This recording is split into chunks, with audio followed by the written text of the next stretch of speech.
the concept still applies to overall corporate financial markets. The idea is as follows, is that for the market to be efficient, the idea is that you have capital being allocated to its best and highest use, right? And that's ostensibly also what private equity managers are trying to do.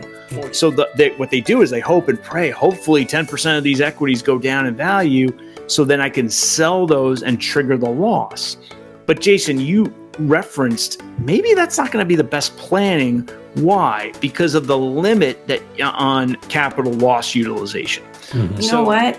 If you're the beneficiary, usually in that situation, we got 3 kids as a beneficiary, one of them's a trustee.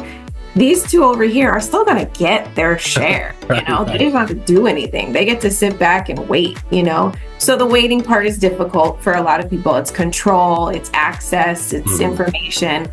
But, you know. Because their life keeps moving forward, life circumstances, and they can't wait anymore. They just are priced out. And then you have others who are trying to play the rate thing and say like, and they're thinking like, oh, rates are going to come down eventually. And then like 2 years later, the rates have not changed. And they're like, you know what, this is the new norm. Let's just do it. Let's just do it for the city, and I passed, and I went to the training, and then voila, I became a lifeguard for the city.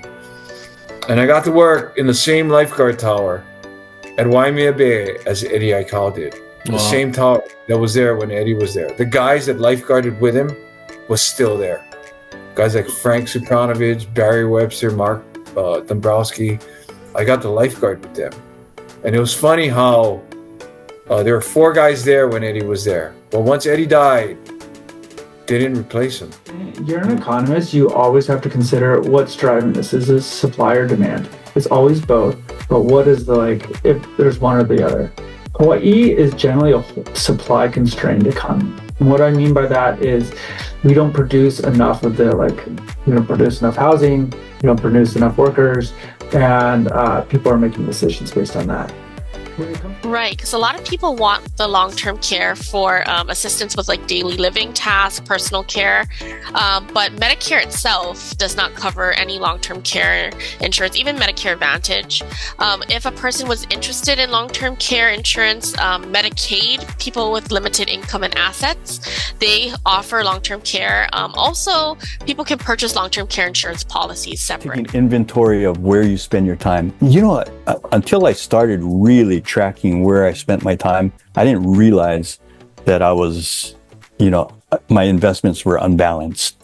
So, to me, one of the recommendations I would do is really track where you spend your energy. Track it, find it, and is it the right balance in all the important things in your life? I want to be ahead of the curve. And so the way I went and asked my trainer immediately, this is a year or so ago, I went and asked him and said, well, how do I get my bone density better? And his answer was one word, I'll never forget, he said load. It's not yet taxed.